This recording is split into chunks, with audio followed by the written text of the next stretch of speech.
Comienza Pedro Ferriz de Con. En Central FM Equilibrio. Primera emisión. La revolución del intelecto. Hola, ¿qué tal? Muy buenos días. Muchas gracias por estar con nosotros en este miércoles ya. Miércoles 4 de mayo. Yo soy Pedro Ferriz Híjar y a nombre del ingeniero Pedro Ferriz de Con le doy las gracias, le doy la bienvenida a este espacio informativo en esta ya mitad de semana. ¿Y qué le parece si nos vamos con un rapidísimo resumen de noticias? Estás escuchando a Pedro Ferriz de Con. Central FM Equilibrio. Resumen informativo. Con el asesinato de 8 periodistas en lo que va del año, México es el segundo país del mundo más violento para la prensa, solamente después de Ucrania, donde se vive actualmente una guerra. Advirtió así Human Rights Watch, que calificó como un teatro todos los anuncios que se hacen desde Palacio Nacional. Con el motivo del Día Mundial de la Libertad de Prensa, la organización internacional llamó a Andrés Manuel López Obrador a adoptar medidas urgentes para fortalecer el mecanismo de protección, cesar inmediatamente el hostigamiento a periodistas que critican al gobierno y asegurar que los fiscales pongan fin a la impunidad casi absoluta que existe en el país. De acuerdo con Human Rights Watch, en Ucrania, al menos 12 periodistas han sido asesinados, la mayoría mientras cubría la guerra, mientras que desde que López Obrador asumió la presidencia en diciembre del 2018, al menos 33 periodistas han sido asesinados en México con relación a su trabajo. Tyler Mattheis, investigador para las Américas de Human Rights Watch, dijo que este año va en camino a convertirse en el más letal de la historia para los periodistas en México. Sostuvo que Andrés Manuel López Obrador sigue utilizando sus conferencias mañaneras para hostigar, para intimidar a periodistas. Destacó que el mecanismo de protección de defensores de derechos humanos y periodistas tiene capacidades limitadas. Dicho mecanismo atendía a 521 periodistas y 1,045 activistas al 29 de abril. La agroindustria nacional y las cadenas de autoservicio invitadas voluntariamente a sumarse a la propuesta de precios contra la inflación del Ejecutivo aceptaron, confirmó Víctor Villalobos, secretario de Agricultura, en el marco de la 43ª Congreso Mundial de Viña y el Vino. Serán 24 productores de la canasta básica los contemplados por el gobierno en la iniciativa que busca establecer pactos con los empresarios, con los comerciantes, entre los que se incluye la leche, el aceite, el huevo, el frijol, el pollo, la tortilla, con una reducción de hasta el 20% que vaya usted a saber quién lo va a pagar. Hasta donde yo he visto y he podido constatar, hay una absoluta aceptación a la estrategia de parte de la gran agroindustria nacional, así como también de las grandes cadenas de supermercados. Y esto pues se va a poder constatar el día de mañana que se presente. De ahí que lo que se está buscando es, al final de cuentas, ganar. ¿Saben cómo se le llama esto? Se le llama capitalismo de cuates. Al respecto, JP Morgan consideró que el plan antiinflacionario del gobierno enfrenta bastantes complejidades logísticas para su implementación y en el mejor de los casos podría reducir los precios entre un 5 y un 10%, no un 20%. Este rango llevaría la inflación para finales del 2022 alrededor del 6.8%. Indicó que la política tendrá un impacto negativo en el mercado en términos de su producción. Jonathan Heath, subgobernador del Banco de México, advirtió sobre los controles de precios en México ante el plan que alista el gobierno con productores y empresas para contrarrestar la inflación. En Twitter, opinó que estos solo funcionan en el corto plazo, por lo que hay que tener mucho cuidado en su instrumentación. Agregó que, sin embargo, no molesta pensar fuera de la caja en búsqueda de políticas que puedan ayudar a contrarrestar la inflación. Recordó que el objetivo principal del Banco de México es procurar la estabilidad del poder adquisitivo y que el combate a la inflación no es exclusivo del Banco Central. Explicó que el presidente está facultado exclusivamente a determinar mediante decreto precios máximos. La Comisión Federal de Competencia Económica debe determinar si no hay condiciones de competencia efectiva, mientras que la Secretaría de Economía fijar los precios en estos casos. La semana pasada, Andrés informó que el gobierno negocia con productores, distribuidores y tiendas de autoservicio un plan antiinflacionario que será anunciado el día de hoy en la conferencia matutina. En tanto, la International Chamber of Commerce recomendó que las acciones del plan antiinflacionario se realicen dentro del marco de la Ley Federal de Competencia Económica. Es un llamado urgente para que la COFECE y el gobierno diseñen mecanismos de diálogo sobre el aumento de precios en el sector privado que eviten violaciones a la ley. La Comisión Federal de Competencia Económica realizará un estudio en materia de libre concurrencia y competencia económica en los mercados de producción, distribución y comercialización de carne de res y mercados relacionados en México. Analizará estructura y marco regulatorio para presentar recomendaciones con el objeto de que, en su caso, mejorara su funcionamiento. El estudio se encuentra alineado al Plan Estratégico 2022-2025 de la COFECE, ya que el mercado de la carne de res forma parte del sector prioritario de alimentos y bebidas establecido en él. Solo entre enero y marzo de este año, el gobierno federal destinó a Petróleos Mexicanos 90,900 millones de pesos por concepto de ayudas patrimoniales y otros apoyos, lo que equivale a 4.6 veces el presupuesto aprobado al INE para el 2022, según un análisis del Instituto Mexicano de la Competitividad. Dicho monto, 67,900 millones de pesos, fueron por concepto de aportaciones de capital, de los cuales Pemex utilizó 45,400 millones para el pago de compromisos de deuda, 22,500 millones para la construcción de la refinería de Dos Bocas. De acuerdo con el informe Pemex en la mira, análisis de resultados al primer trimestre de 2022, los 23,000 millones de pesos restantes son parte de un apoyo financiero no recuperable por parte del Fondo Nacional de Infraestructura para solventar los compromisos financieros derivados de la adquisición de la participación que mantenía Shell en la refinería de Deer Park.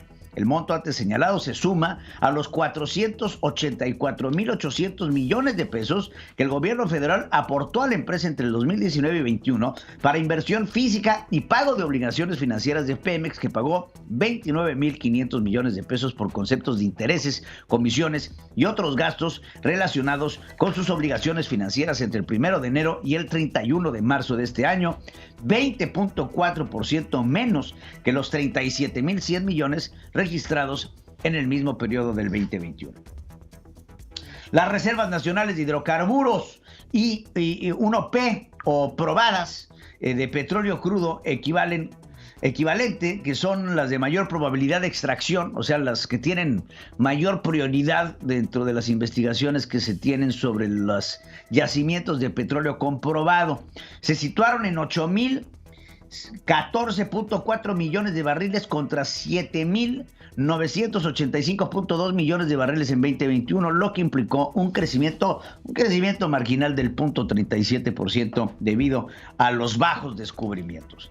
Las operaciones de la empresa Calica Legacy Vulcan, que opera en la minera Calica, podrían estar amparadas por el proceso de panel internacional que la compañía interpuso en 2018 contra México y que aún no están resueltas. Andrés Manuel López Obrador anunció que se procederá legalmente en contra de la minera en Quintana Roo, porque, a decir de él, se burló del gobierno federal al declarar que no extraía materiales para construcción, lo cual sigue haciendo. Sin embargo, al estar en proceso de arbitraje internacional, el país podría estar restringido para proceder legalmente contra la minera, coincidieron así especialistas. A un año de la tragedia de la línea 12 del metro, el presidente de México, Andrés López Obrador, reconoció al empresario Carlos Slim por asumir su responsabilidad en la reparación del tramo afectado y acusó que politiqueros solo buscan aprovecharse del dolor ajeno. En este caso,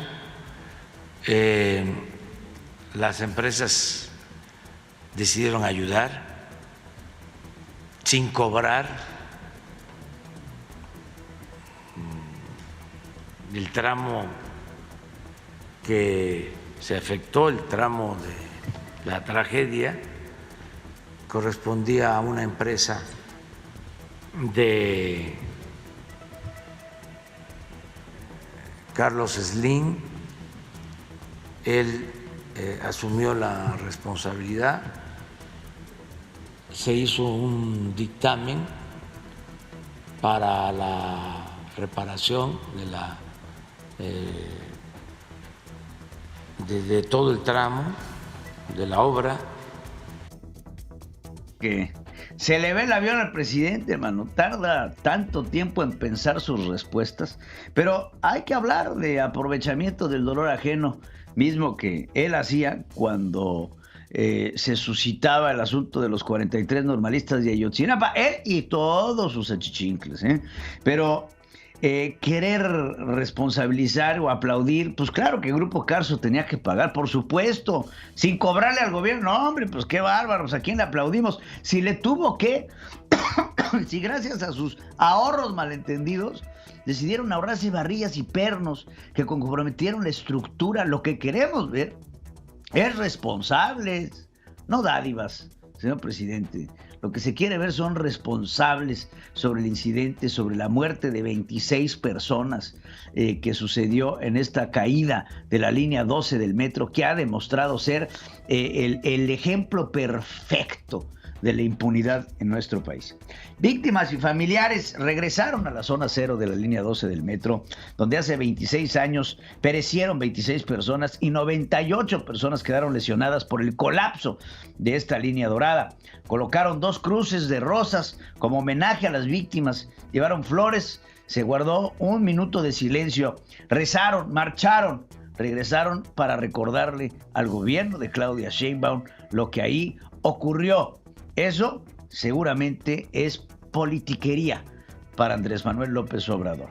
Claudia Sheinbaum, por su parte, jefa de gobierno, no aguantó la presión de la oposición, que criticó la actuación de su administración a 1 año del colapso de la línea 12.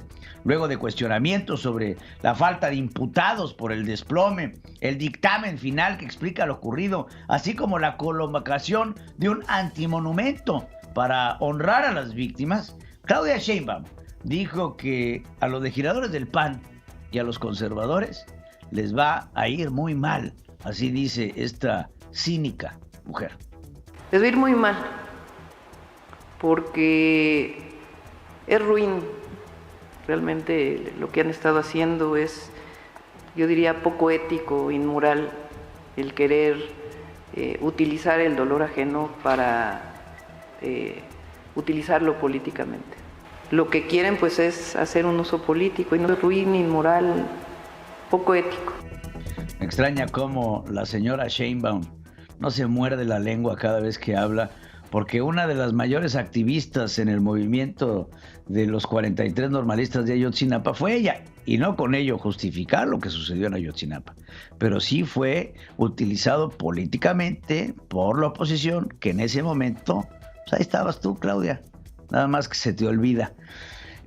Aseguró también Claudia que no hubo problemas de mantenimiento. No, eso no era. Digo, claramente no hubo problemas de mantenimiento, y aplaudió a las empresas que ahora pagan la rehabilitación. No hubo problema de mantenimiento. Eso es muy importante que lo sepa la ciudadanía.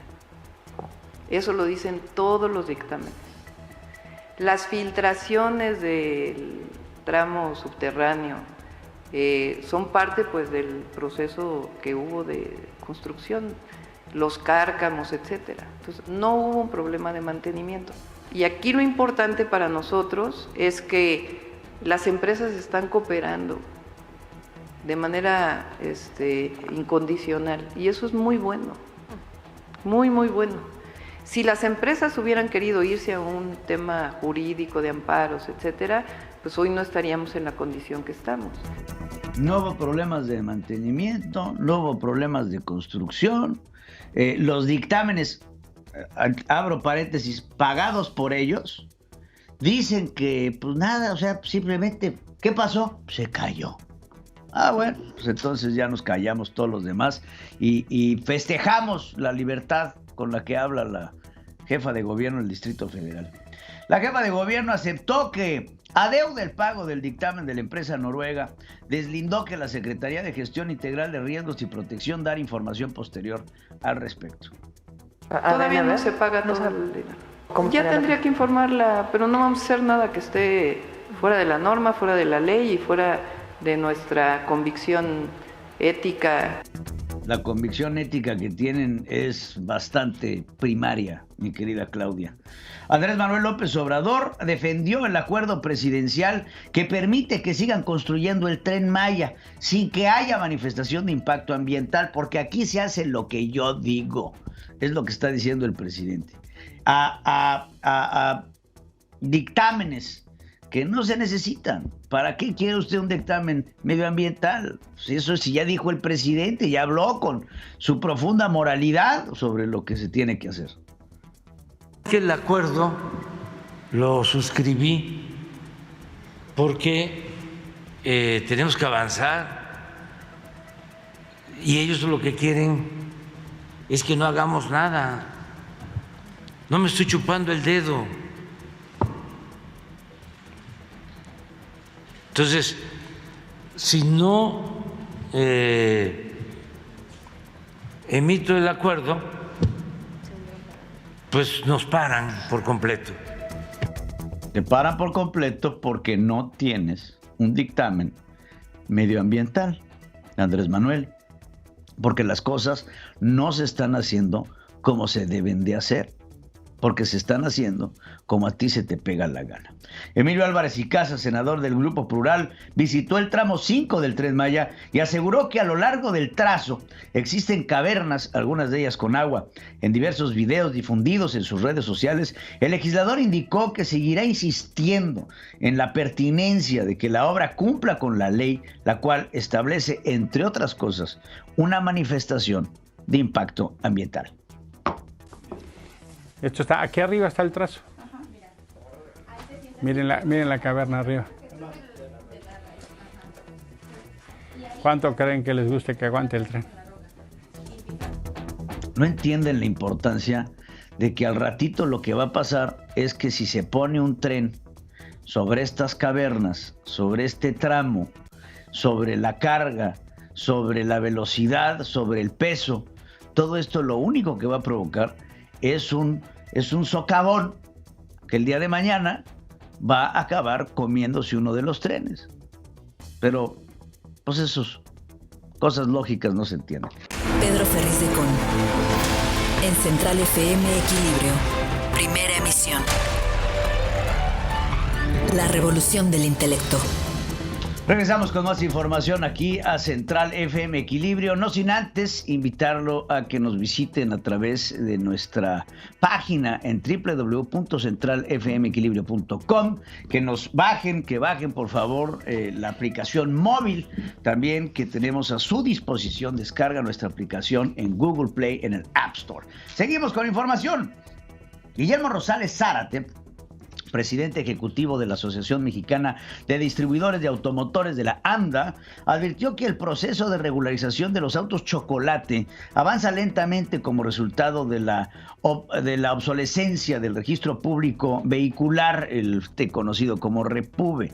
En una reunión con la Comisión Especial de Seguimiento a la Implementación del TEMEC del Senado, demandó al gobierno federal no extender el decreto que permite la legalización de este tipo de automóviles, ya que solo incentivan el flujo de estos autos chocolate. Y no está pudiendo cumplir con el proceso de regularización. La regularización de los vehículos ilegales marcha de manera totalmente lenta, y esto está dando pauta para alentar una prórroga indefinida del proceso. El menor consumo derivado de la alta inflación y bajo crecimiento económico afectó la recaudación del impuesto al valor agregado, que acumuló 6 meses con desplomes anuales. Así coincidieron analistas. En marzo, por este gravamen se recaudaron 95,492 millones de pesos, 7.8% menos que el mismo mes del año pasado, según datos de la Secretaría de Hacienda. Las caídas a tasa anual se registraron desde octubre. El acumulado de ingresos por IVA del primer trimestre del 2022 fue de 290 291,667 millones de pesos, 9.3% menos que en igual trimestre del 2021. En la Cámara de Diputados avanza la reforma para incrementar de 5 a 20 días laborales el permiso de paternidad con goce de sueldo, pero aún no está claro quién asumirá los costos. Lo más probable es que lo haga el patrón, ya que no se especifica si el IMSS otorgará una incapacidad, como el caso de las madres. Andrés Manuel López Obrador aclaró que no intervendrá en la Fiscalía General de la República a menos de que haya un caso grave. Esto después de ser cuestionado sobre los señalamientos en contra de Alejandro Gertz Manero por tráfico de influencias y la exigencia constante de que deje su cargo. No, estoy yo pensando en intervenir, en inmiscuirme en un asunto que tiene que ver con una institución independiente.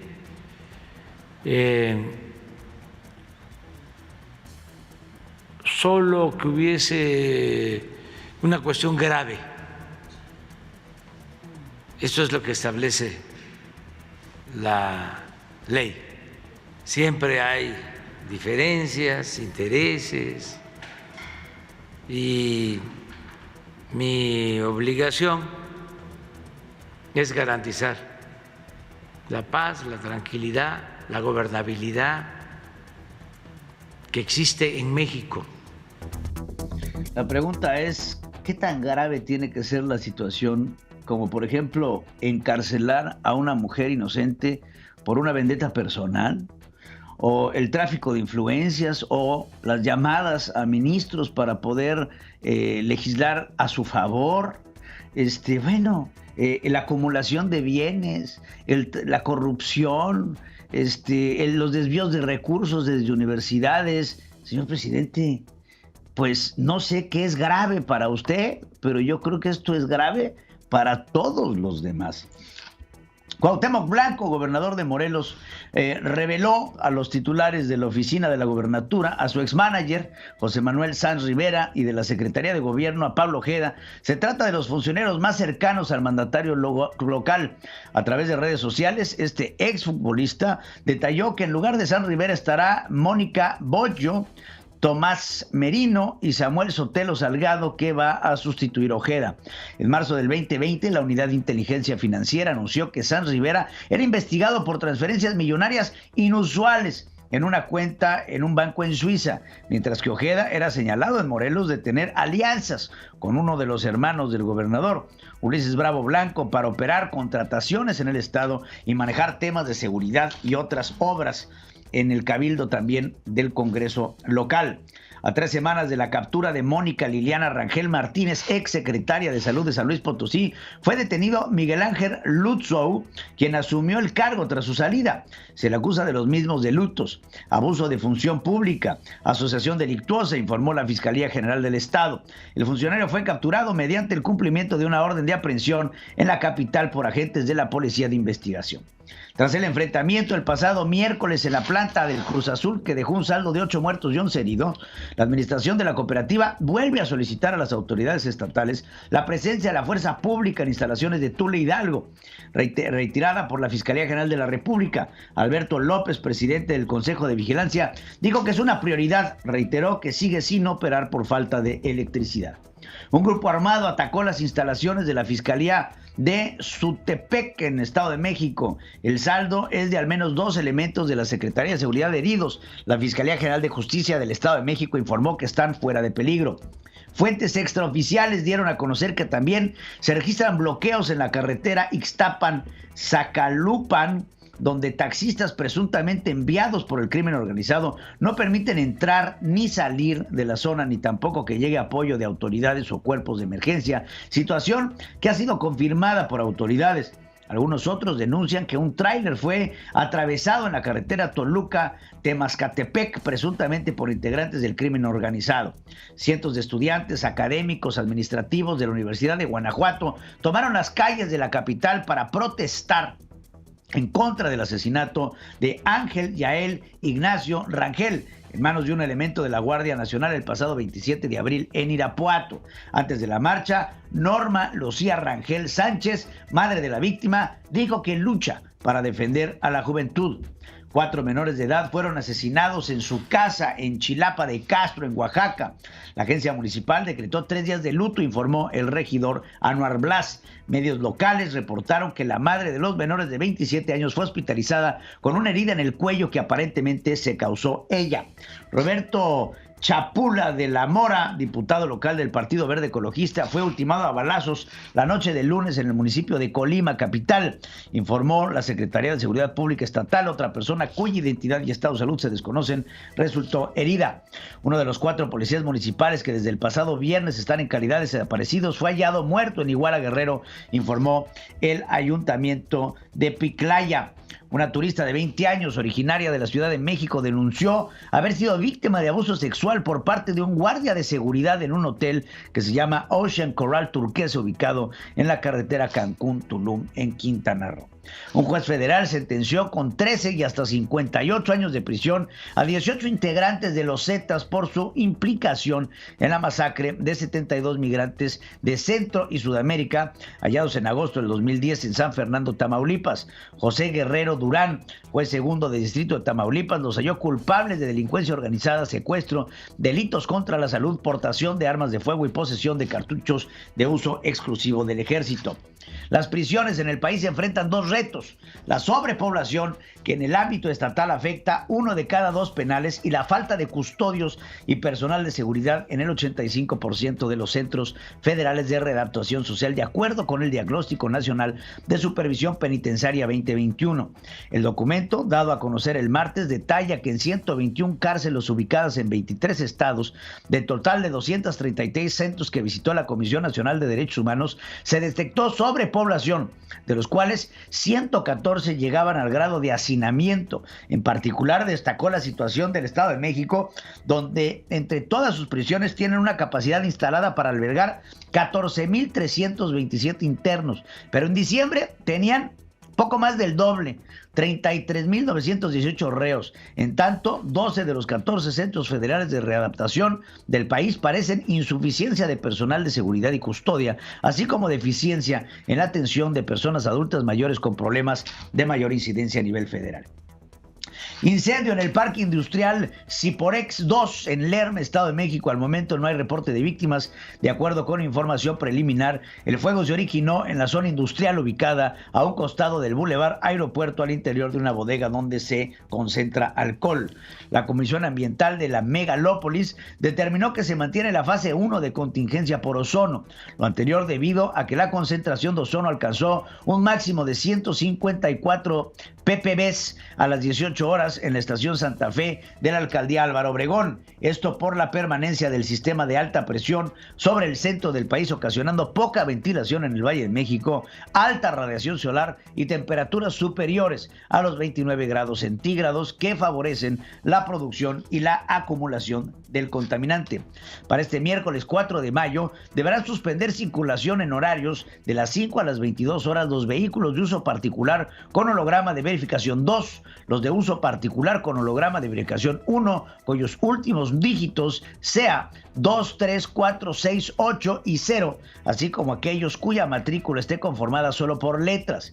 Los autos de uso particular con holograma de verificación 0 y doble 0 o engomado rojo, terminación de placa 3 y 4. Los vehículos de uso particular con matrícula foránea que no porten holograma de verificación vehicular serán considerados como holograma tipo 2.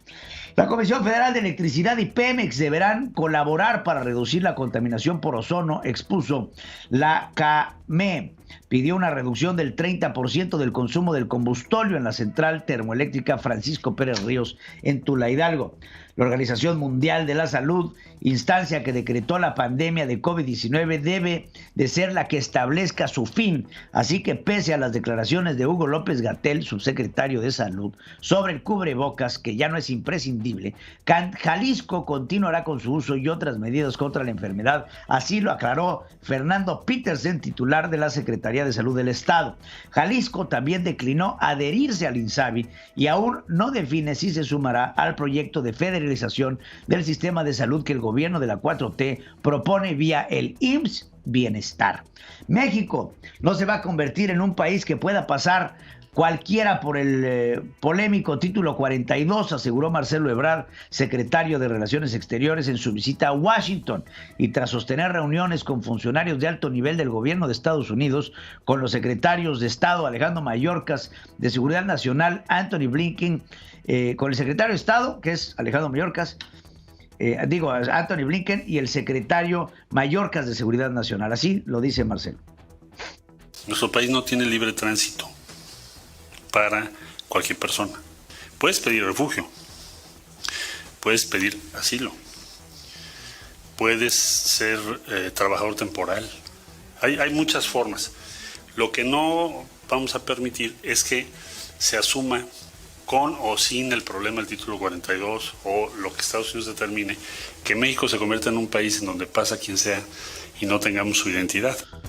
Pues la verdad es que en México pasa quien sea y no se tiene su identidad. Por más que digo, claro, las figuras legales existen, de asilo político, de refugiado, de trabajador temporal, pero pues de ahí a que tengan la capacidad de implementar acciones ante el flujo migratorio de Centroamérica, pues disto de estar de acuerdo contigo, Marcelo. Antes, Ebrard dijo que los gobiernos de México y Estados Unidos abordaron puntos de vista sobre cómo enfrentar los nuevos riesgos geoestratégicos alrededor del mundo. And share views how to solve the conflicts all over the world and strengthen the stability of the multilateral organisms and United Nations strength in order to drive to peace solutions and prosperity for everyone. Dice, compartimos la visión de cómo resolver conflictos alrededor del mundo y fortalecer la estabilidad del multilateralismo de la Organización de Naciones Unidas para encontrar medidas pacíficas y prosperidad para todos. Anthony Blinken, secretario de Estado norteamericano, se refirió a la competitividad y a las cadenas de suministro. We come together to build strong North American economic competitiveness, including by building more resilient supply chains and dealing with other issues that we're going to actually enhance the livelihoods of Mexicans and Americans alike. And from energy security to climate to so many other things, we're working hand in hand every day. Así lo dice Anthony Blinken. Venimos juntos para construir lazos más fuertes en materia de competitividad en América del Norte, incluyendo construir cadenas de suministro que sean fuertes y poder manejar algunos otros asuntos que mejoren la vida de mexicanos y norteamericanos en temas como energía y el clima y mucho más. Pedro Ferriz de Con y su editorial. En Central FM. Equilibrio. El día de hoy se presenta el plan antiinflacionario en México, en donde ya ahorita en estos momentos está el presidente Andrés Manuel López Obrador en su conferencia mañanera hablando de ello. Pero hablando en términos económicos, se me hacía importante poner sobre la mesa de discusión el tema que tanto presume el presidente en términos de ingresos mexicanos, en términos de lo que ha salvado al país. Y es justamente por ello que las remesas se han convertido en algo trascendental para estos últimos años de gobierno. Y por eso la pregunta del día de hoy es la siguiente. Analicemos el fenómeno de las remesas. ¿Piensa usted que el aumento de los envíos a México corresponden a el inmenso apoyo que tiene el presidente en el extranjero o la profunda preocupación que tienen los mexicanos del exterior por sus familias?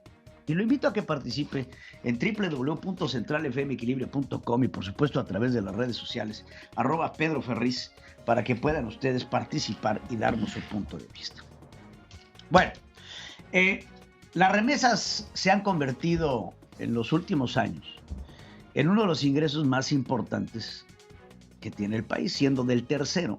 Pasó inclusive a ser el primero. Y constantemente el presidente de la República habla de los héroes y heroínas en el exterior que mandan este dinero a los mexicanos. Ahora analicemos, como le digo yo, el fenómeno. ¿Por qué están aumentando los envíos? Porque López Obrador tiene un apoyo y la gente del exterior cree o piensa o asume que al enviar más dinero le están haciendo un favor a Andrés Manuel López Obrador. O están enviando ese dinero porque ven en México un foco de preocupación. Porque ven que en México no hay apoyos. Porque ven que en México no hay liquidez. Y esto representa un foco de preocupación para los mexicanos en el exterior, que cada vez más y de manera constante envían estos aumentos que se ven reflejados en los ingresos que entran a México producto de las remesas. Ahora, ¿qué son estas remesas? Estas remesas es el producto del trabajo de millones de mexicanos que están en el exterior, principalmente en los Estados Unidos. Gobiernos, como les dirían ellos, neoliberales, en donde se ve la necesidad de enviarle a sus familias, de decir, híjole, la están pasando mal, ahí les va un poco de dinero. Pero este dinero, claro que apoya muchísimo a la economía mexicana, porque es un dinero que entra directamente al circulante, que incentiva el consumo, que ayuda a sacar adelante muchos otros negocios que por medio del envío de las remesas llegan a nuestro país y se gastan pues en el súper, en la tiendita de abarrotes, en los comercios mexicanos, producto del esfuerzo de los mexicanos que están en el exterior. Ahora, este dinero que se tiene que meter a la economía es algo que el presidente Andrés Manuel López Obrador ha pasado por alto, porque no le han inyectado liquidez a la economía mexicana y nada más están esperando el chorro que viene de otros gobiernos que sí están generando una economía de consumo dentro de su propio país. El caso de Estados Unidos, en donde a través de los apoyos que se dieron por parte del gobierno norteamericano a sus ciudadanos, que no puede ser que la mayoría de los inmigrantes no recibió este dinero, pero sí lo recibe de forma indirecta, al ser el jardinero que va y le corta el pasto a la persona que recibió el apoyo y que gracias a este apoyo le dio dinero para pagarle a esta persona que le cortó el pasto o que le sirvió en un restaurante como mesero, o que ayudó a la pizca de cualquier industria que pueda haber en los Estados Unidos. Porque México se ha convertido, y Centroamérica, en la mano de obra más importante que tiene nuestro vecino del norte. Y entonces, este capital que se genera en los Estados Unidos, que llega a México, ha ayudado en gran medida a paliar un enorme problema económico. Pero acuérdense de una cosa, este dinero llega directo a la informalidad generada por el presidente Andrés Manuel López Obrador. No paga impuestos. Lo único que paga y pasa por el rasero es el rasero de las casas enviadoras, remesadoras, como Western Union o muchas otras más, que reciben una comisión por entregar el recurso en México, pero que ya se encuentra dentro de un sistema bancarizado para poder tener una relación de qué es lo que llega y qué es lo que no llega a nuestro país. Ahora, el día de hoy se van a presentar puntos importantes en materia económica. Y tenemos que ponerle mucha atención a los indicadores. Tenemos que ponerle muchísima atención a lo que va a presentar el día de hoy el presidente de la República en términos de una contención inflacionaria y una inflación no al 100% provocada por él, porque hay que hablarlo así. Hay un proceso inflacionario mundial del cual México pues claramente es víctima. Pero ¿cómo apalear ese proceso inflacionario? Va a llevar de la mano de lo que podría llegar a pasar. Y hasta ahorita expertos y economistas nacionales e internacionales están de acuerdo que lo que ha presentado el presidente Andrés Manuel López Obrador para controlar la inflación en nuestro país no es más que un paliativo temporal y que no va a resolver la situación de fondo. lo que vemos en los posibles acuerdos que se puedan tener con los grandes productores sobre este control de precios, porque eso es lo que es un control de precios. Le van a querer llamar de otra forma, le van a querer poner otro mote, pero lo que vamos a ver que se va a presentar, se los puedo asegurar, es un control de precios en donde se va a topar el precio al consumo, y en lo demás que vaya a llegar a crecer va a tener que ser subsidiado por el gobierno. Y este capitalismo charro de cuates, porque es un capitalismo charro de cuates, nos va a llevar a un problema económico mayor. Expertos, economistas, analistas internacionales, casas de inversión, lo que recomiendan a nuestro país entra por una oreja y le sale perfectamente por la otra. Porque en base a la nueva ideología de la economía moral, México tiene que seguir las indicaciones de Andrés Manuel López Obrador en términos económicos.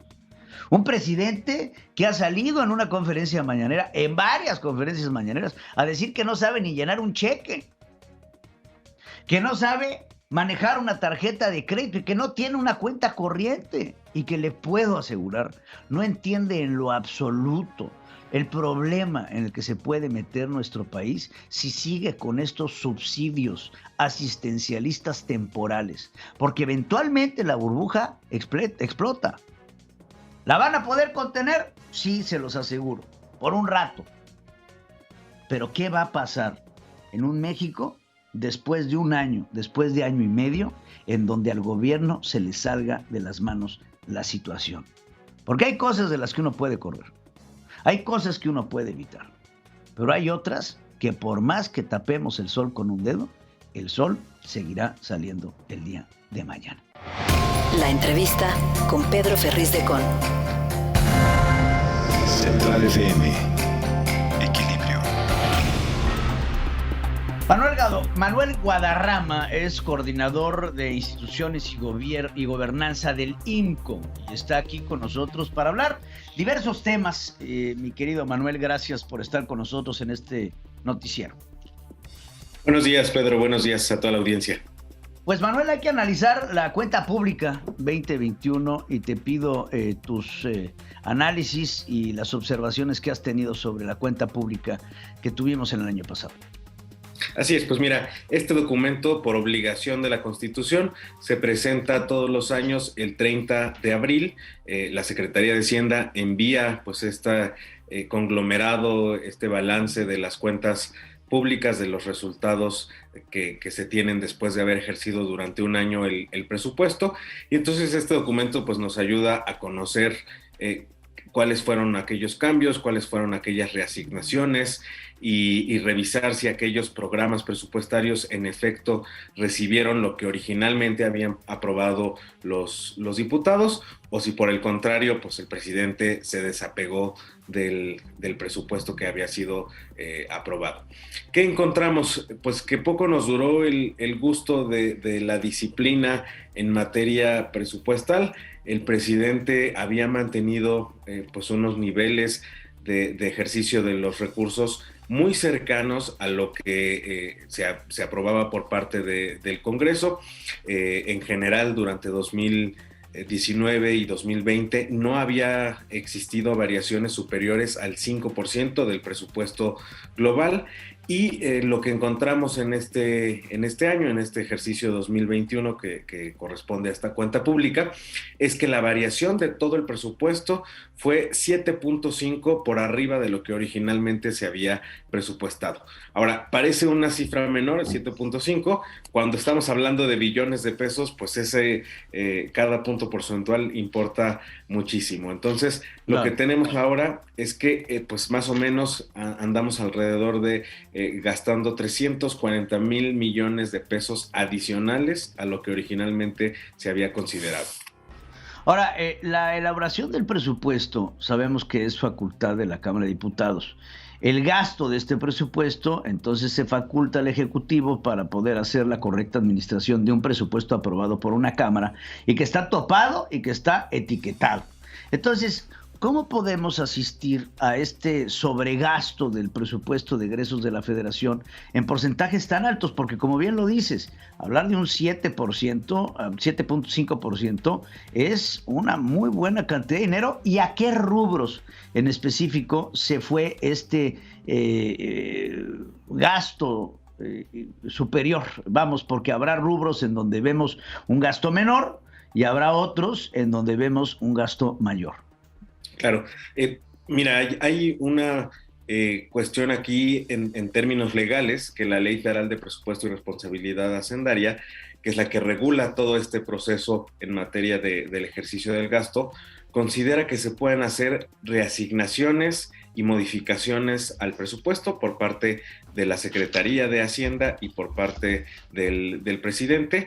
Y pues increíble o no, aunque parezca que está demasiado holgado esta regulación, no se requiere de una autorización por parte de los diputados cuando se hacen estas modificaciones. La única obligación que existe es de informar en los informes trimestrales cuando existan variaciones por ramo, básicamente por cada una de las dependencias de las secretarías, que supere el 5%. Es decir, solamente aviso que estoy cambiando el presupuesto y que voy a hacer estos reajustes. Y ahora, otra práctica común en materia presupuestal es que los gobiernos siempre subestiman sus ingresos, es decir, dicen que van a recibir menos recursos de los que en efecto se terminan recibiendo. Esto, pues obviamente aquí está el truco con la maña. ¿Por qué tenemos estas subestimaciones? Bueno, si se subestima, entonces se reciben ingresos adicionales y estos son catalogados por la ley como ingresos excedentes. Y estos ingresos excedentes también tienen un uso discrecional por parte de la Secretaría de Hacienda, por parte del presidente, y esto hace que pues, el presidente pueda destinarlos a proyectos prioritarios, a temas como la refinería de Dos Bocas, al tema del Tren Maya, al tema del aeropuerto, también a programas sociales que sean prioridad para esta administración. Entonces, lo que hemos visto en esta cuenta pública es que hay secretarías pues, que realmente rebasaron por mucho su gasto. En el caso de la Secretaría de Energía, el gasto adicional que tiene la CENER es de 578%, es decir, casi 6 veces más lo que originalmente se había considerado por su presupuesto. Después de la Secretaría de Energía, la Secretaría de Hacienda gasta 250% más y después hay pues una serie también de órganos relacionados con el sector energético, la Comisión Nacional de Hidrocarburos, la Comisión Reguladora de Energía. Entonces, pues estamos viendo cuáles son las verdaderas prioridades de gasto en esta administración. Entonces, básicamente, los gastos adicionales que se hacen en el presupuesto van de la mano con los proyectos importantes que tiene el presidente de la República. Así es, y digamos, inclusive, aunque pareciera buena noticia que estamos destinando mayores recursos a temas de inversión, pues habrá que cuestionar si en efecto son rentables estos proyectos de inversión. Y todavía, aunque le estamos destinando más recursos a la inversión, pues todavía estamos por abajo de este dato histórico que llegamos a invertir 4.4% del PIB para la inversión. Ahorita, a pesar de que se incrementa muchísimo estos recursos destinados a la inversión, todavía ni siquiera llegamos al 3% del PIB. Entonces, seguimos en niveles superiores, similares a los que teníamos en 2017. Todavía, pues, existe una brecha importante. Y el otro apartado que también encontramos que llama mucho la atención es que a pesar del discurso del presidente de que no se contrata deuda pública, que no hay mayor endeudamiento, que se ha ido pagando la deuda, lo que nosotros vemos es que en este caso la deuda que depende exclusivamente del Poder Ejecutivo, porque habrá otros requerimientos financieros de parte de Pemex, de CFE, de otras entidades paraestatales, pero en este caso la deuda que exclusivamente depende del Poder Ejecutivo, lo que hemos visto es que tuvo un incremento de 21% respecto a 2019, el año en el que inicia, digamos, esta administración en el ejercicio de los recursos públicos, comparado a 2021, pues hay un incremento de 21% en la deuda pública del país. Ahora, la pregunta que yo creo que podría tener el auditorio es, ¿de dónde viene este dinero excedente? Porque tiene que venir de alguna cajita. Así es, casi todos los ingresos excedentes, hay una pequeña parte que viene de la parte tributaria, pues obviamente los contribuyentes hemos salvado a la hacienda pública, pero también vienen de los ingresos petroleros. Y en este año seguramente habrá todavía mucho más ingresos excedentes provenientes del petróleo, de la mezcla mexicana que ha alcanzado precios históricos, y eso precisamente pues entra a las arcas públicas. Pemex lo transfiere también a la tesorería, a la Secretaría de Hacienda, entonces pues de ahí se obtienen estos recursos excedentes. Pues ahí es en donde se tiene que ver las ganas de arreglar también la situación de Pemex, porque Pemex trae unos pasivos enormes que no puede cumplir, porque tiene que estarle pasando el dinero del ingreso a otros gastos. Y entonces eso lo único que hace es generar una bola de nieve de endeudamiento de petróleos mexicanos, que no van a sacar adelante con la compra de Deer Park. Pero bueno, Manuel, muchas gracias por estar con nosotros con esta información, coordinador de instituciones y gobernanza del IMCO. Muchas gracias por estar aquí. Al contrario, Pedro, un gusto. La información internacional con Adriana Brani desde Miami, Florida. Central FM. Equilibrio. Vamos con la información internacional y mi queridísima Adriana Braniff, a la que saludo con muchísimo gusto. Adriana. ¿Cómo estás, Pedro? También te saludo como siempre, con muchísimo gusto, como todos los días. Y pues tenemos que hablar de lo que pasó con Marcelo Ebrard allá en Washington el día de ayer, porque estuvo reuniéndose, como ya lo adelantabas, con Alejandro Mayorkas, que es el secretario de Seguridad Nacional, con Antony Blinken, el secretario de Estado. El tema ya sabemos que es migración. Fue a llevar algún mensaje de su jefe, el presidente de México. Quizás le dijo que dice el presidente que no somos colonia de nadie. No sabemos si ese fue el mensaje.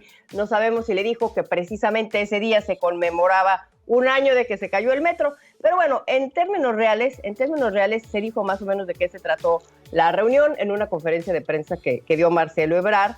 Y los temas son temas que ya hemos puesto tú y yo aquí sobre la mesa, que es la Cumbre de las Américas, el espinoso tema, no sabemos si se tocó, que es el espinoso tema de los no invitados, que son Miguel Díaz-Canel, que es Daniel Ortega, que es Nicolás Maduro, y que el presidente de México quiere que vaya, y que Biden ya le dijo que lo va a pensar, pero que ya sabemos que ya lo pensó y que no están invitados. Y el otro tema pues fue migración, que sabemos que tienen diferentes enfoques, tanto México como Estados Unidos. El enfoque de Estados Unidos es la contención, detener la migración. Hay justamente en la frontera no solamente la que está entre México y Estados Unidos, sino también la del sur. Y el enfoque de México es crear empleos en Centroamérica. Y ese es el tema que se va a tratar seguramente desde mañana, porque regrese Ebrard y ya se va con el presidente a este otro lugar, a esta otra gira, Pedro, que nos va a dar mucho de qué hablar seguramente en los próximos días, que es su gira a Centroamérica y a Cuba. Inicia mañana, que es el 5 de mayo, que aquí decimos que es el 5 de mayo. Mañana platicamos porque ese tema es simpaticísimo para los que vivimos aquí en Estados Unidos. ¿Pero a qué va? Va justamente a ver lo del problema migratorio, que ayer lo platicábamos. Hay un récord de cubanos huyendo a Estados Unidos a través de México, Pedro. Sí, no, me queda clarísimo. Pero, a ver, Adriana, ¿cómo viste tú la reunión rápida que tiene Marcelo con Blinken? Porque uno sale a tocar un tema y otro sale a tocar otro, como que cada quien lleva su agenda sí, muy clara, y se me hace que la reunión ha de haber sido très awkward, porque vamos, hay que reconocer y hay que recordar al auditorio que Antony Blinken pues estaba debajo en su momento de Hillary Clinton, cuando era ella secretaria de Estado en la época de Barack Obama, y que ahora Marcelo Ebrard y Andrés Manuel López Obrador pues atacan tanto a esta administración, que era a la par de Felipe Calderón, y que, bueno, pues el programa Rápido y Furioso, la demanda del gobierno mexicano contra las fábricas de armas, bueno, hay N cantidad de temas que seguramente Antony Blinken pues lo ha de ver a la cara y decir, hello, Marcelo. Oye, ahorita que lo dices, esa palabra que pones de awkward, seguramente que fue así. Y qué más que una imagen que lo diga. Te voy a poner la imagen de cuando justamente entran los dos. Yo veo, para los que tienen la posibilidad de ver, no nada más escuchar de lo que estamos hablando, pues van a ver cómo Marcelo está como que en otro lado y Blinken está como en otro lado. Te voy a poner la imagen para que veamos. Ahora sí que la comunicación no verbal de Marcelo Ebrard cuando entra y no le pone atención a nada de lo que está diciendo Antony Blinken. A ver, ahí va.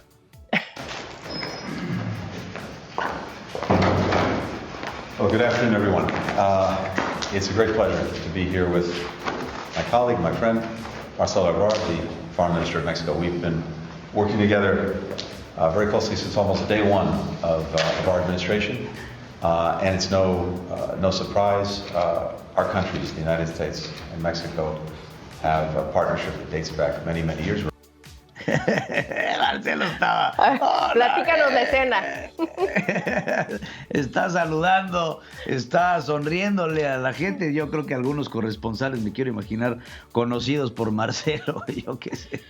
Pero pues estoy aquí con mi amigo Marcelo.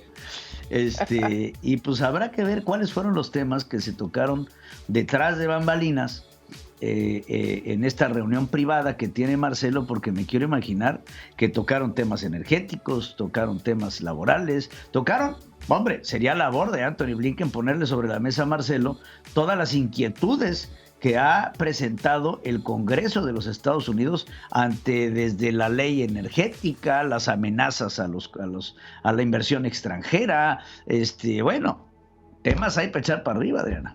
Sí, en un momento en el que la relación de México y Estados Unidos sabemos que está muy, muy, pero muy dañada. Y bueno, hablando de Estados Unidos, una encuesta que quería yo platicar contigo hoy sobre los índices de aprobación de Joe Biden. Hay buenas noticias en el sentido de que su índice de aprobación subió ligeramente, aunque sigue siendo bajo. Hemos dicho que nunca un presidente en Estados Unidos ha tenido un índice de aprobación tan bajo en este momento de su presidencia, que es a la mitad, excepto Donald Trump, pero ya están igual. Nada más que subió tantito según esta encuesta que es del Washington Post ABC News.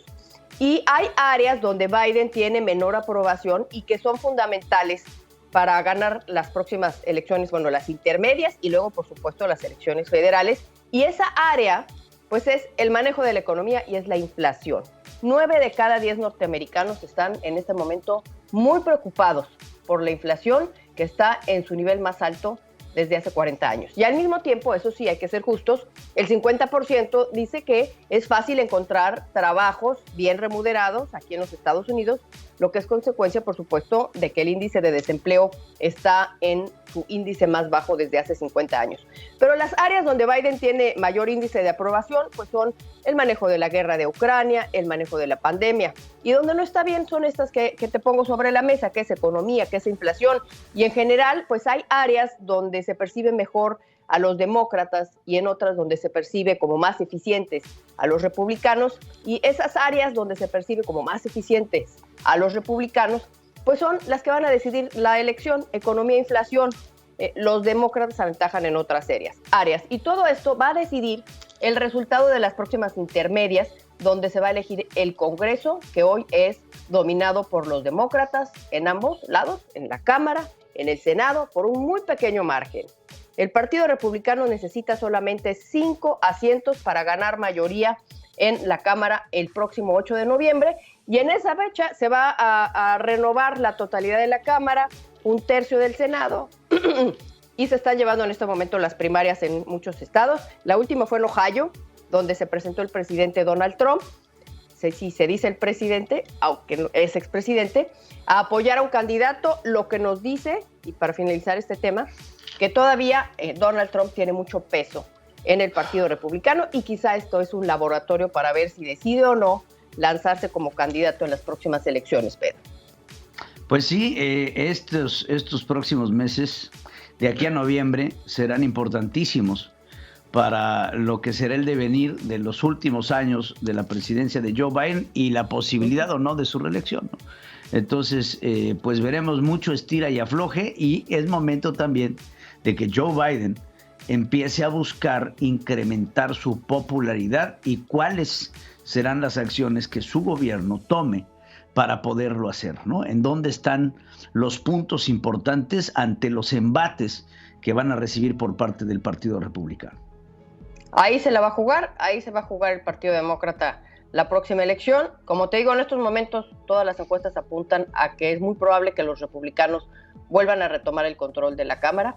Vamos a ver qué sucede. Hay temas que lo van a definir, como dices tú. Uno muy polémico es el del que todos están hablando ahorita en Estados Unidos, que es el tema del aborto, que está causando muchos reflectores en estos momentos aquí en los Estados Unidos, Pedro.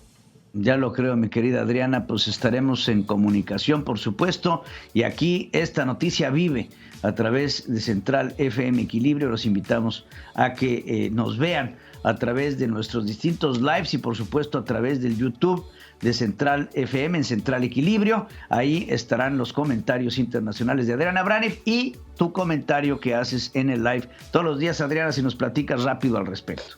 Sí, estamos en lives en ese experimento que llevamos ya la segunda semana, donde está Dore Ferriz a las 11 de la mañana platicando con la gente por todas las redes de Central FM. Después a las 5 de la tarde se abre el stream en las redes de Central con una servidora. Estoy platicando con la gente sobre los temas importantes, sobre todo con un enfoque internacional. Y después viene Pedro Ferriz de Con a las 6 de la tarde con este mismo mecanismo y cierras tú en lo que es punto final con ya un resumen de lo que pasó durante el día, los temas importantes y lo más importante, interacción con la gente. Así es que pues les pedimos que se suscriban, que le pongan campanita y que nos sigan para que cada vez el debate se amplíe más, ¿no, Pedro? Así es, mi querida Adriana, te agradezco muchísimo por estar aquí con nosotros en Central FM Equilibrio. Resumen de noticias en la hora central con Pedro Ferriz de Con. Central FM Equilibrio. Vámonos a un resumen de lo más importante en punto de las 8 de la mañana con 4 minutos este miércoles 4 de mayo. México es el segundo país del mundo más violento para la prensa, solamente después de Ucrania, donde se vive una guerra, así lo advirtió Human Rights Watch. La organización internacional calificó como teatro las mañaneras de Andrés Manuel López Obrador. La agroindustria nacional y las cadenas de autoservicio invitadas voluntariamente la propuesta de precios contra la inflación del Ejecutivo aceptaron, afirmó así la Secretaría de Agricultura, Desarrollo Rural y Pesca. JP Morgan consideró que el plan antiinflacionario tendrá un impacto negativo en el mercado en términos de producción. Jonathan Heath, subgobernador del Banco de México, advirtió que los controles de precios solo funcionan en el corto plazo y recomendó un cuidado al implementarlos. Se recomendó a México acciones del plan antiinflacionario se realicen dentro del marco de la ley, así lo recomienda ICC México. COFESE realizará un estudio de libre concurrencia y competencia económica en los mercados de producción, distribución, comercialización de cárnicos. Entre enero y marzo del 2022, la Federación destinó a Pemex 90,900 millones de pesos, lo que equivale a 4.6 veces superior al presupuesto que tenía el INE. Las reservas nacionales de hidrocarburos 1P o probadas de petróleo crudo equivalente tuvieron un crecimiento marginal muy pequeño del 0.37% debido a que no hay dinero para poder ver si hay más para la investigación. Calica Legacy Vulcan, que opera la minera Calica, podría estar amparada por el proceso penal internacional que interpuso en 2018 contra México, que no se ha sido resuelto. A un año de la tragedia de la línea 12 del metro, Andrés Manuel López Obrador reconoció a Carlos Slim por asumir su responsabilidad en la reparación del tramo afectado. Víctimas y familiares regresaron a la zona cero de la línea 12, donde 26 personas fallecieron y al menos 98 quedaron lesionadas. Al PAN y a los conservadores les va a ir mal, amenazó Claudia Sheinbaum tras ser criticada por su gestión en la línea dorada. La jefa de gobierno de la Ciudad de México aceptó que adeude el pago del dictamen de la empresa noruega. Andrés Manuel López Obrador defendió el acuerdo presidencial que permite que sigan construyendo el Tren Maya sin que haya una manifestación de impacto ambiental y argumenta que es legal. Emilio Álvarez y Casas, senador del Grupo Plural, visitó el tramo 5 del Tren Maya y puso en duda que vaya a aguantar el peso ante todas las cavernas que están alrededor. La Federación reducirá en 20% el tope de operaciones previstas para el Aeropuerto Internacional de la Ciudad de México de 61 a 49 a partir de julio. Con esto, pues bajará su uso y lo que se pretende es que aumente el uso del Aeropuerto Internacional Felipe Ángeles. La AMDA advirtió que la regularización de los autos chocolate avanza lentamente como resultado de la obsolescencia de Repube. El menor consumo derivado de la alta inflación y bajo crecimiento económico afectó la recaudación del IVA, que acumuló 6 meses de desplomes anuales, así lo coincidieron analistas. Avanza la reforma para incrementar de 5 a 20 días laborales el permiso de paternidad con goce de sueldo, pero no se sabe quién asumirá los costos. AMLO aclaró que no intervendrá en la Fiscalía General de la República a menos de que haya un caso grave tras los señalamientos contra Alejandro Gertz Manero. Cuauhtémoc Blanco, gobernador de Morelos, relevó de sus funciones a sus más cercanos por investigaciones de corrupción. A las 3 semanas de la captura de Mónica Liliana Rangel Martínez, exsecretaria de Salud de San Luis Potosí, también fue detenido Miguel Ángel Lutzov, quien asumió su cargo. La cooperativa Cruz Azul volvió a solicitar a autoridades estatales la presencia de la fuerza pública en las instalaciones de Tula Hidalgo. Un grupo armado atacó las instalaciones de la Fiscalía de Sultepec, Estado de México. El saldo es de al menos 2 elementos de la Secretaría de Seguridad heridos.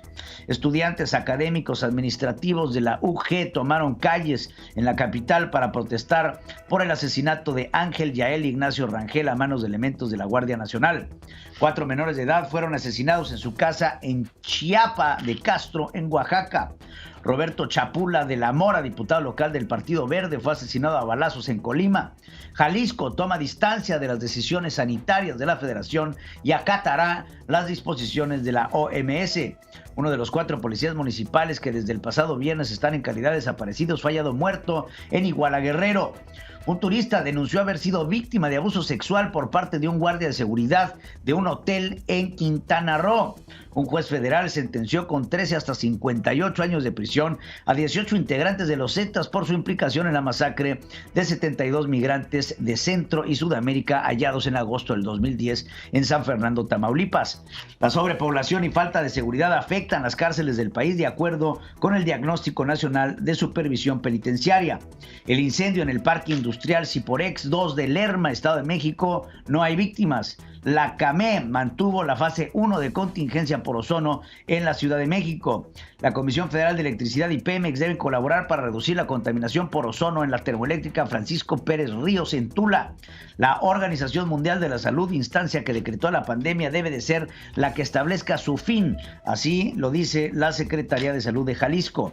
México no se va a convertir en un país por el que pueda pasar México no se va a convertir en un país por el que pueda pasar cualquiera, así lo decía Marcelo Ebrard, además de hacer alusión al polémico título 42 de los Estados Unidos.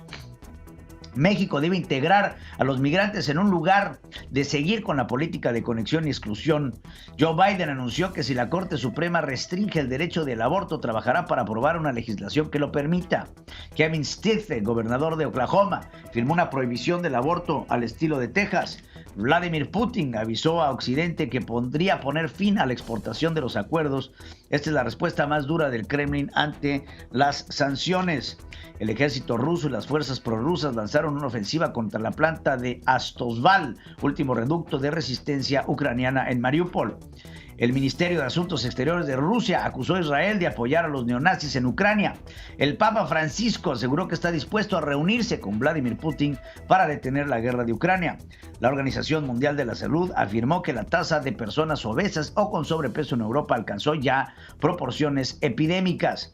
Elon Musk quiere ampliar el alcance de Twitter más allá del nicho actual hasta que la mayoría de los estadounidenses utilicen esta plataforma. Roberto José Pacheco está con Pedro Ferriz de Con. Central FM. Equilibrio. Mi queridísimo Roberto José Pacheco, te saludo con el gusto de todos los días. Sí, Jar, ¿qué tal? Te saludo con mucho gusto también. Pues a un año de la tragedia del metro en la línea 12, conocida como esta línea dorada, que no tiene nada de dorada, pues no hay nada en claro. Y en este sentido, la bancada panista en el Senado, a través de Julen Rementería, pues se refiere al primer aniversario de este accidente, el más trágico del metro en el país, que deja como saldo 26 personas muertas y más de 100 lesionadas. Al respecto, el político veracruzano declaró que Mario Delgado, quien en ese entonces era exsecretario, era secretario de Finanzas del gobierno, Marcelo Ebrard, ex jefe de gobierno, y Claudia Sheinbaum, actual gobernante de la capital, deberían estar siendo investigados con seriedad por lo ocurrido. Así lo dijo, escuchemos a Julen Rementería. Exigir que tanto Claudia Sheinbaum como, por supuesto, el dirigente de Morena, como Marcelo Ebrard, puedan ser llamados a justicia. Y todos aquellos que sean responsables o puedan adquirir. Es imposible que a un año de distancia no tengamos señalados, no tengamos culpables, no haya una claridad en la investigación. Y es que dice Julen Rementería que la administración de justicia en el país pues es selectiva, pues a los que el gobierno federal ve como sus rivales, sus opositores, y los tacha de conservadores, simplemente los persigue, mientras que a los suyos los protege. Critica que las declaraciones de Sheinbaum, quien asegura que no ha abandonado ni un minuto el proceso de rehabilitación de los lesionados y también de esta reconstrucción de la llamada línea dorada, dice ella que puede mirar a los ojos de las víctimas. Por otra parte, Julen Rementería pues aprovechó esta conferencia de los martes con los medios para sentenciar, mi estimado Ferriz Híjar, que la reforma electoral del presidente López Obrador está muerta y tendrá que explorarse otras alternativas para mejorar el sistema electoral y la democracia en el país. Escuchemos la postura del senador Rementería. La reforma que presentó el presidente está muerta, sí. Esa no tiene forma de revivirse porque lo que propone en el fondo es la eliminación del INE, es la destrucción del árbitro, es apoderarse de las decisiones de quién gana y quién pierde en el país. Bueno, aquí hay que ver que esta reforma electoral propuesta por el presidente López Obrador sigue la misma ruta que la reforma eléctrica cuando la propuso. Pues críticas, nada más que la reforma eléctrica sí estuvo en un parlamento abierto durante 2 meses, que al final de cuentas no sirvió para nada. Estos parlamentos abiertos de la Cámara de Diputados y del Senado simplemente son pues nada más una forma de ventilarse el asunto, pero pocas son las propuestas que son tomadas en cuenta cuando se requieren ya en el papel, en la iniciativa, en el dictamen. Así las cosas, la reforma electoral tiene cuerda. Y bueno, ¿y por qué no va a tener cuerda? Que de entrada estamos en un proceso electoral en puerta el 5 de junio, ya menos, ya va a haber elecciones en seis entidades el 5 de junio, y posteriormente el próximo año y después la presidencial. Así pues, la reforma electoral es un tema vigente, no está muerto en dado caso que se aprobara, pero aquí será hasta septiembre cuando se discuta esta reforma electoral, que ojalá tuviera la capacidad de los actores políticos, mi estimado Ferriz Híjar, para hacer realmente una buena reforma, porque lo hemos dicho ya en este espacio, las iniciativas, las leyes son para revisarse y adecuarse a los nuevos requerimientos de una sociedad cada vez más exigente. Mi reporte. Pedro Ferriz Híjar y Pedro Ferriz Secón. Central FM. Equilibrio. Bueno, pues como se lo anunciaba yo al principio de este noticiero, el día de hoy el presidente de México, Andrés Manuel López Obrador, presentó una iniciativa que es un control inflacionario, pero ellos dicen que no es un control inflacionario, en donde lo que se está buscando es agrupar a los mayores productores, a las grandes empresas mexicanas, para establecer un precio de la canasta básica equiparado. Nuevamente, analistas, casas de inversión, economistas en México y en el mundo han llamado la atención de esta estrategia de control de precios y la han puesto como un paliativo temporal del proceso inflacionario del país. Hoy en la conferencia mañanera, el presidente de la República, acompañado de distintos empresarios y por supuesto el secretario de Hacienda, presentaron este proyecto.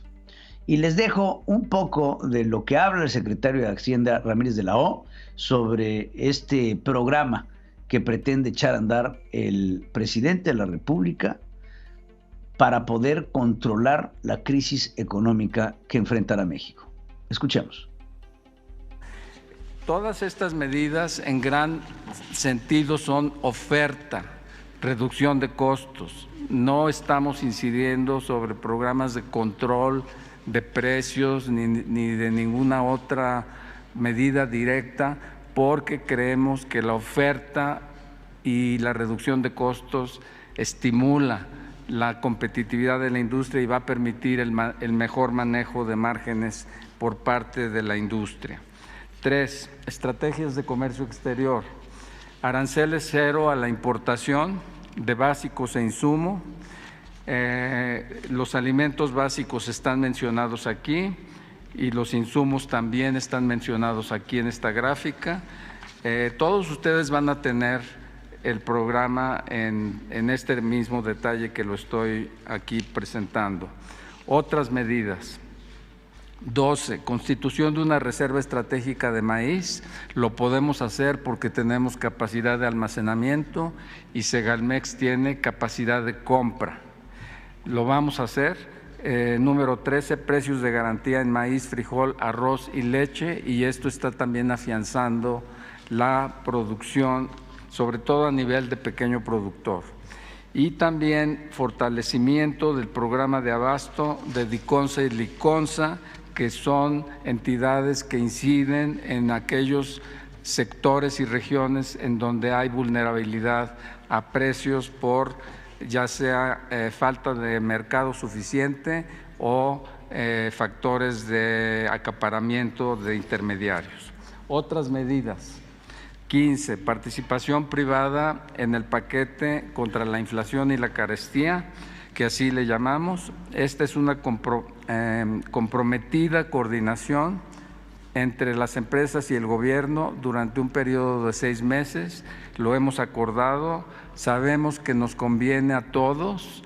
Si el gobierno mantiene el compromiso sobre las medidas que describí, la empresa tiene más certidumbre sobre cómo administrar sus márgenes. Se espera que después del anuncio por parte de nosotros y del presidente de la República se sumen más empresas a este espacio de diálogo y concertación. Y también el ingeniero Carlos Slim expresamente, espontáneamente, nos buscó para indicarnos que Telmex está comprometida y Telcel están comprometidas a mantener los precios de sus servicios, tanto de telefonía como de Internet, por el resto del año. Aquí simplemente quiero recalcar que varias de las medidas de oferta que hoy parece que van a contribuir en una medida significativa a la contención de la inflación ya estaban en el presupuesto desde 2018 y los hemos estado reforzando. Los programas de seguridad alimentaria están precisamente orientados a fortalecer oferta, sobre todo en los pequeños productores. También está incluido el subsidio a la electricidad doméstica y, como lo describí, el apoyo al precio de la gasolina.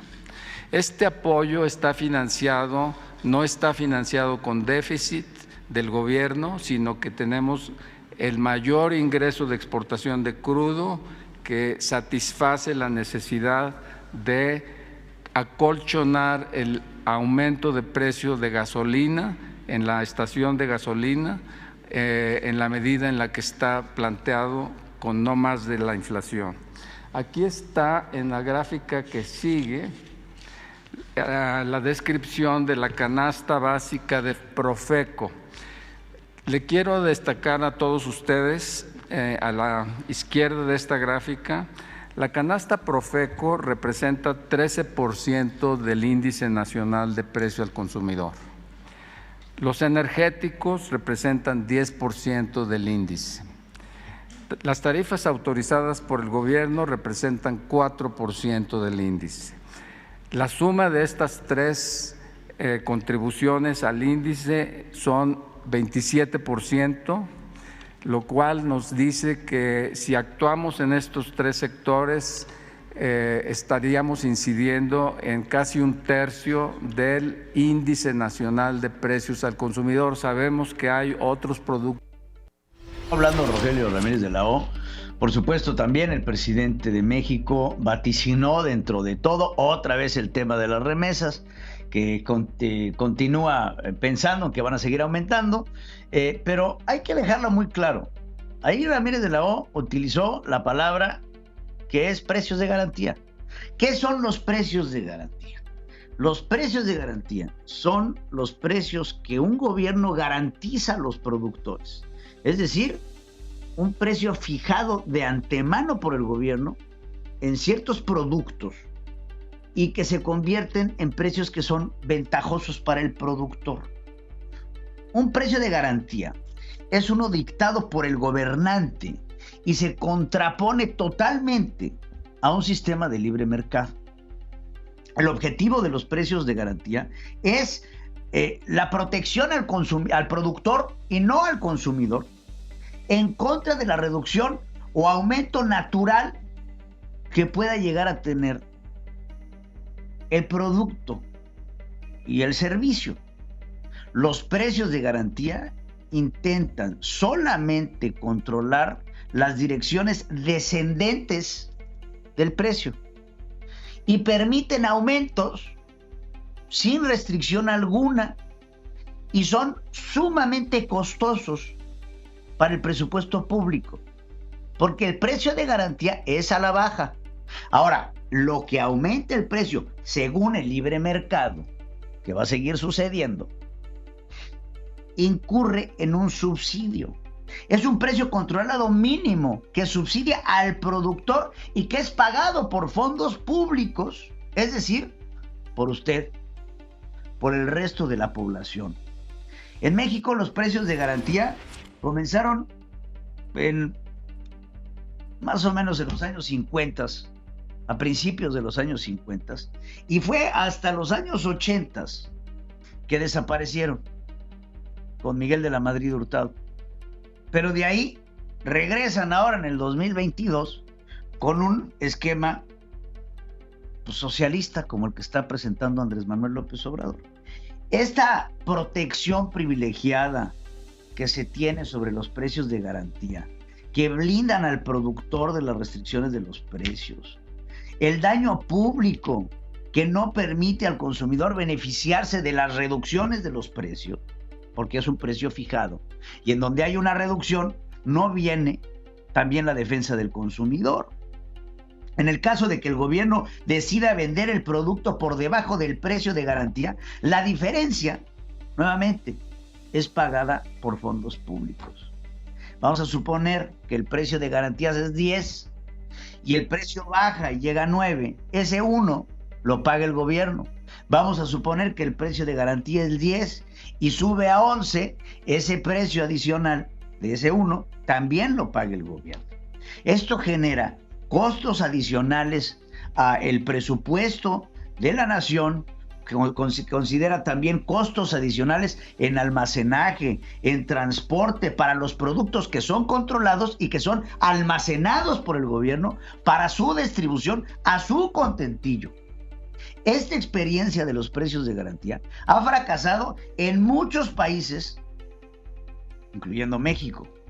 Y por supuesto, esto genera una confusión, genera desperdicio, genera corrupción, porque son provocados por un nacionalismo con cortes populistas para acompañar este elemento que aprecia los precios, que es una buena retórica, porque la retórica es importante para los gobiernos autoritarios que quieren dar el sentimiento de que están preocupados por los pequeños productores, cuando los grandes beneficiados son los grandes productores, porque los pequeños productores son acaparados y aplastados por este charrismo capitalista que se está queriendo implementar. Son injustos. Los precios de garantía son injustos para usted. Pero bueno, hay que ver qué pasa. Ya ha sido alertado México, ya han sido alertados ustedes de que quien fija los precios de garantía es Andrés Manuel. Y lo único que se deprecia es el valor económico de sus propios bienes. No es una decisión correcta. Francisco Niembro está con Pedro Ferriz de Con. Central FM. Equilibrio. Mi queridísimo Francisco Niembro, te saludo con muchísimo gusto el día de hoy. ¿Cómo estás? Muy bien, mi Pedro, gusto en saludarte a ti y al auditorio también. Igualmente, pues hoy les quiero comentar sobre una banda de cibercrimen conocida como Lazarus, que está en Corea del Norte, pero como todos sabemos, los atacantes, pues no importa dónde se ubiquen, sino que tienen cobertura a nivel mundial. Pues bien, esta banda ahora está irrumpiendo en redes de las compañías del sector químico. ¿Para qué? Para espiarlas. Según el equipo de inteligencia de amenazas de la empresa Symantec, es cierto que en recientes actividades este grupo ha llevado a cabo robos de criptomonedas y han aparecido en muchos medios de información. Pero se sabe también que se mantiene en el tema del espionaje. Según estos expertos, se han encontrado nuevas pruebas que vinculan a una reciente campaña de espionaje contra objetivos surcoreanos en principio, donde aparecen nombres de archivos, información y herramientas previamente utilizadas por el grupo Lazarus. Los expertos de seguridad también comentan que la operación de espionaje pudiera ser una continuación de otra operación reciente que se conoció como Dream Job, el trabajo de tus sueños, donde estos ciberdelincuentes, que por cierto son patrocinados por el Estado norcoreano, comenzaron en el 2020. Este esquema implica el uso de falsas ofertas de trabajo para engañar a los solicitantes de empleo para que hicieran clic en enlaces o abrieran archivos adjuntos maliciosos, lo que luego permitiría al delincuente instalar spyware en las computadoras de las víctimas, así que estemos alertas. Los investigadores también de seguridad de Clear Sky y de AT&T documentaron varias de estas campañas de Dream Job, dirigidas a organizaciones nada más y nada menos de defensa, gubernamentales y de ingeniería durante el 2020 y 2021. El equipo de búsqueda de amenazas de Symantec dice que el enfoque más reciente de Lazarus es con las compañías químicas, que comenzó en este enero pasado, cuando la firma de seguridad detectó actividad de red en varias organizaciones con sede en Corea del Sur, el enemigo eterno. En este caso, los ataques generalmente comienzan con la víctima recibiendo un archivo malicioso que se utiliza para comprometer una aplicación en el sistema. De acuerdo a un informe del 2021, Corea del Norte ha recaudado nada más y nada menos $400 millones en robos de criptomonedas. Por otro lado, Estados Unidos acusa a 3 presuntos hackers del gobierno de Corea del Norte de robar más de $1.300 millones de bancos y organizaciones criptográficas, y además está amenazando con congelar los activos del grupo Lazarus. La investigación de la firma de seguridad Symantec se produce justo cuando el Departamento del Tesoro de Estados Unidos vincula a los delincuentes respaldados por Corea del Norte con la violación de seguridad del mes pasado, que fue comentada por ahí, de Ronin Network, de un videojuego muy famoso que es Axie Infinity, en el que los delincuentes se llevaron la tremenda cantidad de $625 millones en criptomonedas. Mientras tanto, Washington también está buscando una resolución del Consejo de Seguridad de la ONU que congelaría los activos de Lazarus y sería un golpe directo a las arcas del gobierno norcoreano. La medida es parte de un proyecto que va más allá de resolución que impondría otras sanciones a Corea del Norte por sus renovados lanzamientos de misiles balísticos. Además de luchar contra los matones cibernéticos de Corea del Norte, el FBI está advirtiendo a los operadores de infraestructura crítica que estén alerta máxima para los atacantes que se dirigen a los dispositivos de sistemas de control industrial y sistemas de supervisión y adquisición de datos, conocidos el primero como ICS y el segundo como SCADA, que son los sistemas encargados de controlar los procesos de las instalaciones críticas. Los grupos de amenaza, Pedro, han creado herramientas personalizadas para buscar comprometer y finalmente controlar este tipo de dispositivos y obtener acceso a las redes de tecnología operativa de todas las organizaciones. Pues bien, este es un ejemplo más de cómo los ciberdelincuentes, en este caso con apoyo gubernamental, pueden minar las capacidades de empresas y países, donde el interés puede ir más allá de lo económico y convertirse en parte del armamento militar en los conflictos entre las naciones. Eso sería por hoy, mi estimado Pedro. Te agradezco mucho, Francisco, por esta información y bueno, me queda claro que el objetivo de las criptomonedas, el cómo hay que tener cuidado con estas monedas digitales porque los hackers están a la orden del día, y bueno, son cantidades multimillonarias las que se pueden llegar a llevar.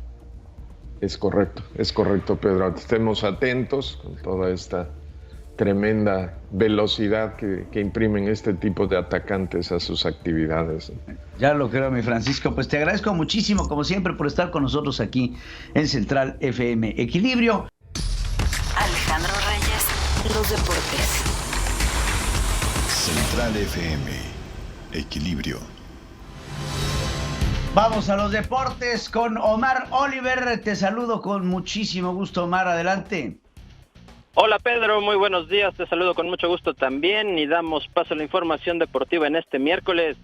Y comenzamos con una noticia de último momento y es que apenas hace unos minutos se acaba de oficializar el duelo en el regreso del NFL a México para la próxima temporada, con el anuncio de que finalmente serán los 49 de San Francisco quienes se enfrenten a los Cardenales de Arizona en el duelo de lunes por la noche, programado para el 21 de noviembre en la cancha del Estadio Azteca. Así que oficial, Cardenales contra 49 es el 21 de noviembre en el Estadio Azteca.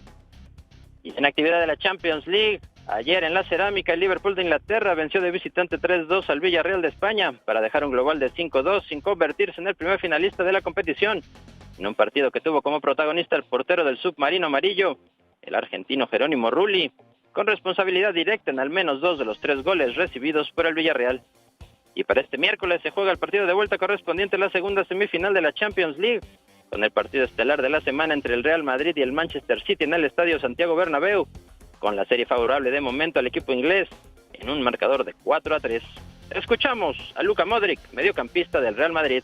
Nos da igual lo que dicen de fuera porque para llegar año tras año en estas alturas, ganando grandes equipos, ganando finales, ganando de Champions, ganando ligas, no se puede hacer solo por suerte. Tienes que tener algo más, calidad, tienes que jugar bien, tienes que tener carácter, personalidad, fe, todo lo que nosotros tenemos. Y esto nos hace grandes y esto nos hace ganar cosas importantes.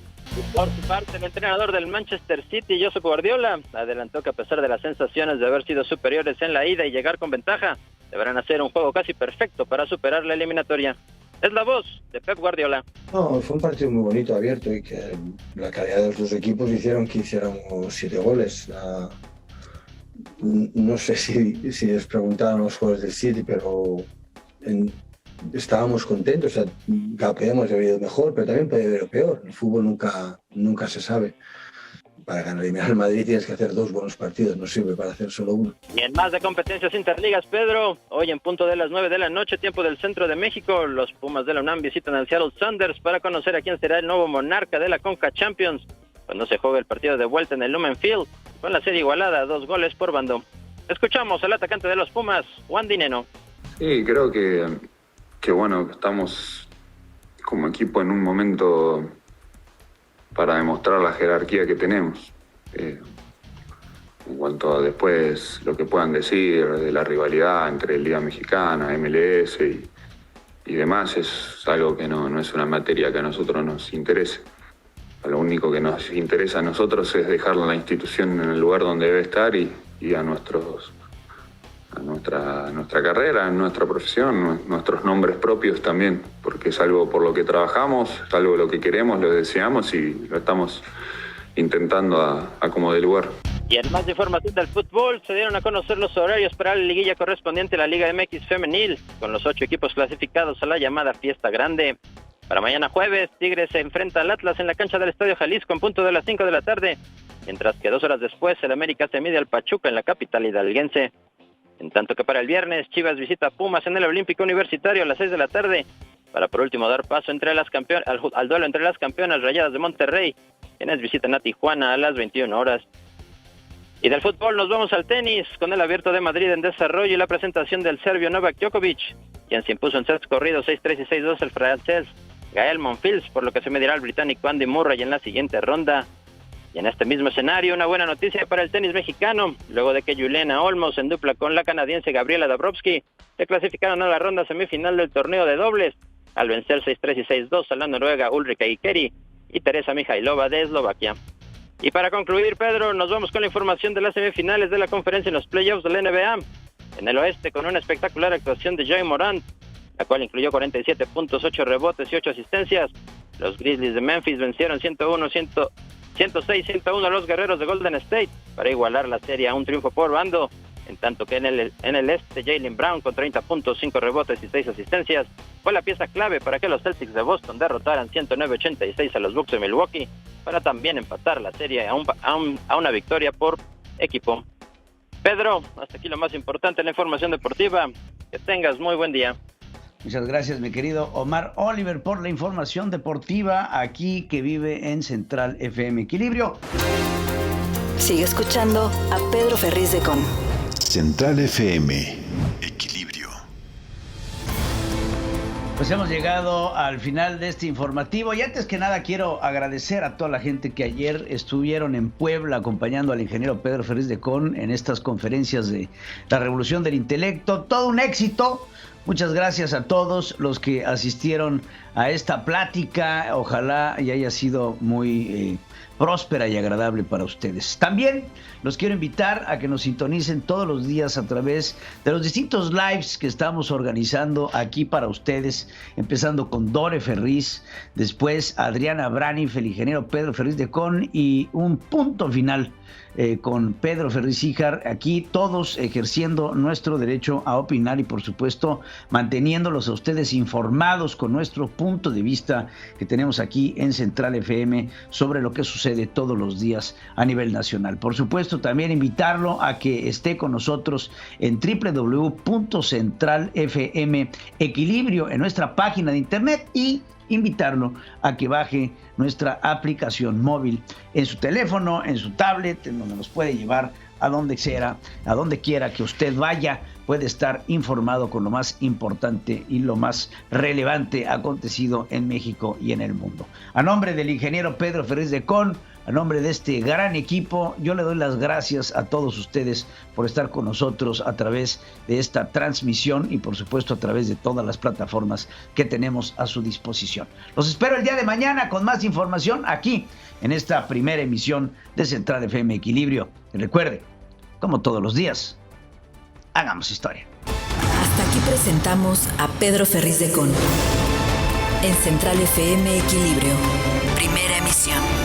La revolución del intelecto.